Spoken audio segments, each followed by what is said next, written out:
In today's video, I am going to be doing a complete breakdown of Michael Jordan's jump shot, going down from the footwork as well as his actual release, and some of the strategies that he uses to be able to get himself open. So let's get down and let's check out Michael Jordan. Now, if you want to improve your shooting form and your ability to shoot from further distances away, make sure to go check out the shooting workout that is down in the description below.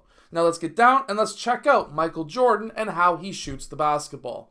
Okay, so right here, he's going to set up this shot with a crossover. When he does this crossover, he gets really low. This is going to allow his shoulders to get lower than his defender's shoulders, so that if he was to drive and make contact, he would have more leverage, but that's not what's happening in this clip. Next, when he comes off of that dribble handoff and that cross, watch how he's able to glide with that hand on the ball, but keeping his palm on the side of the ball. This is not a carry.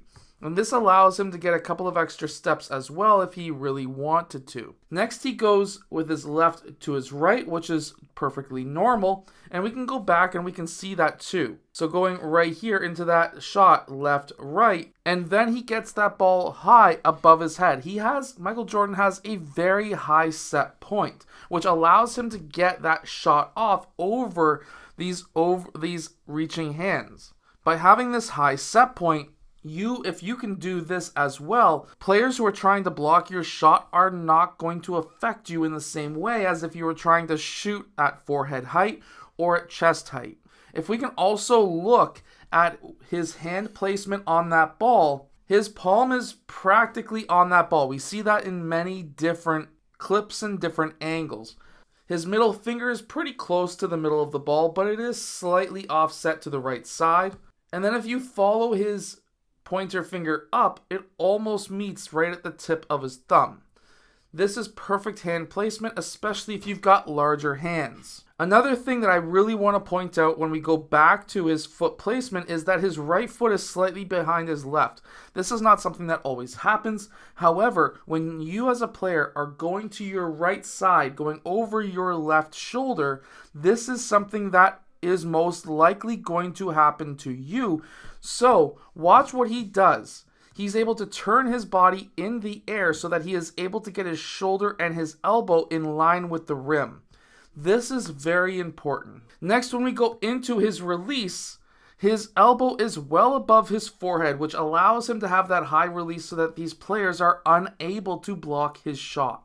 And then, obviously, he makes this shot at least.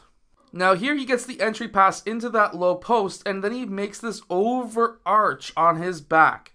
What this is essentially doing for Michael Jordan is this is going to create a gap between himself and that defender. And this is very important because by creating that gap right there, what he is basically doing now is having that arch on his back, and then he pushes his hips out. This creates a good enough or a wide enough gap between himself and his defender, which then allows him to be able to get this shot off. Now, again, turning to his right side, going over his left shoulder, notice how his right foot is behind his left.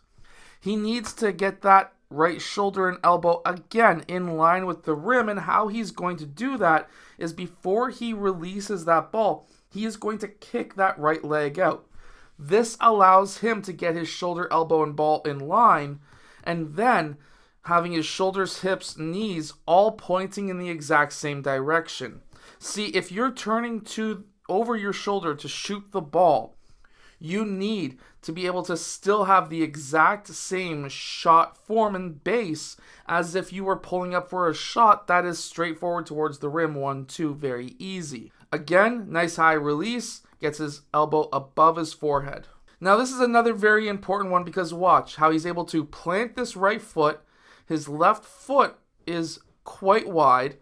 This to me, if I was the defender, would show me that he is going to take a shot fake. This is not because I've already seen this footage. He goes for the shot fake. It's because this is not the footwork that Michael Jordan usually would use for a jump shot. He keeps it wide so that he's able to have the momentum to push back off towards the right side so that he can go straight up with his shot. Again, allowing his hips, knees, shoulders to all be pointing in the exact same direction, which is slightly tilted away from the basketball rim.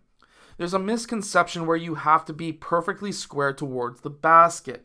This is false. What you need is to get your shoulder, elbow, and ball in line, and if you need to have a slight tilt away from the basket just to be able to get this in line, then that is going to help you absolutely drastically.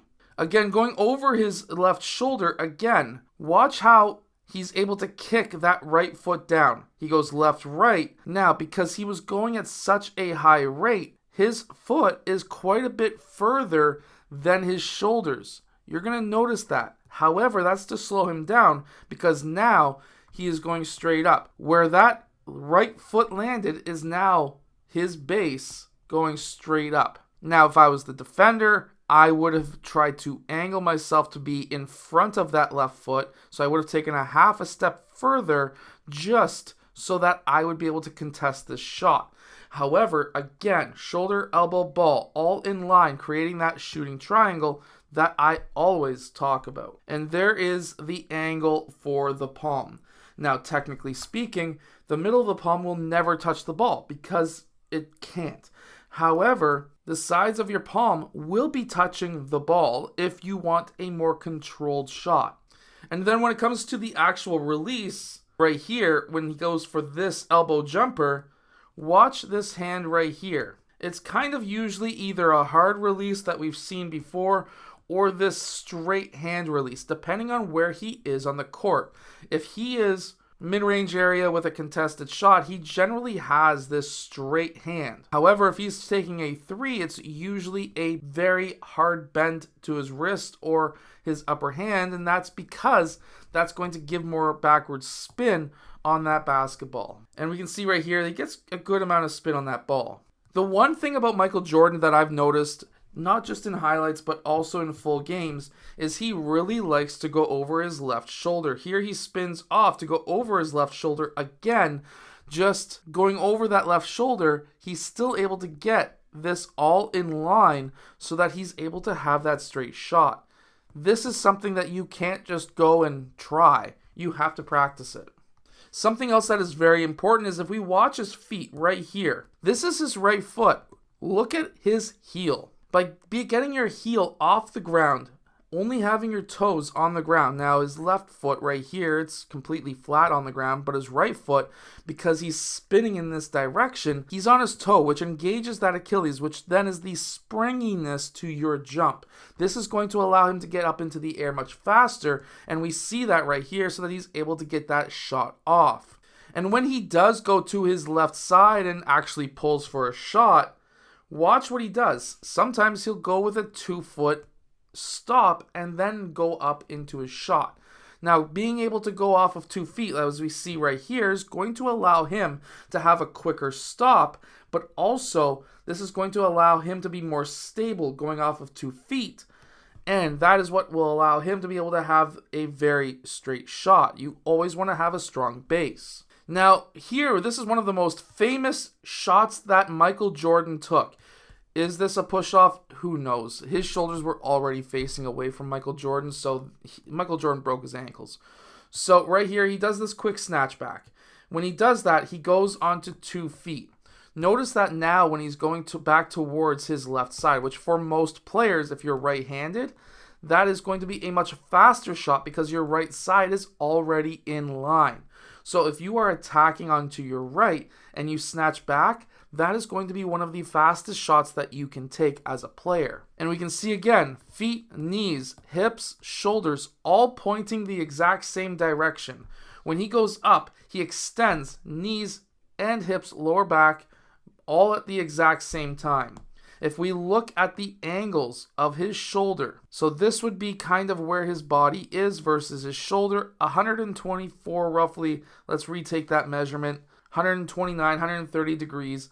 He gets on his elbow about 90 degrees, and then on his wrist, at least in this case, he's getting around 125 degrees. If we go back down into his shot, when he gathers and he's going up into his shot, he's lifting the ball at the same time as his hips and knees are extending, we do not want to have the ball going up while our body is going down. That's why when we see Michael Jordan take this shot right here and he's able to then do that snatch back, notice how he's already low. He already has his knees bent. This is very important. If you can get your knees bent and get low, exploding out of that is going to be a lot easier than having to get down, load up, and then jump. Already being low and just jumping straight up is going to be a much faster shot for you. However, if we measure the actual angles on his knees and hips, right here, we can see that he's about 100 degrees on his knees. When we look at his hips, he's somewhere in that 110 degree range. This is going to be the average for most players who are trying to have a very quick explosive shot. A lot of coaches will say you need to be 90 degrees at the knees, 90 degrees at the hips. You need to be 90 at the shoulders, 90 in the shooting arm, 90 at the wrist, whatever it may be. That's something that doesn't generally happen with most players. Something like this is going to be a much faster shot. Also, in my opinion, a more accurate shot as well. Definitely go check out that shooting workout, because if you want a stronger base, that in itself is going to allow you to have a much higher percentage shot. Just by being stronger, it's going to allow you to be a lot more accurate with when shooting that ball, because your muscles are going to be stronger to keep your body in line. Anyways, I hope that you've enjoyed today's video. Make sure to go check out that workout down in the description below, and I'll see you guys again in my next video.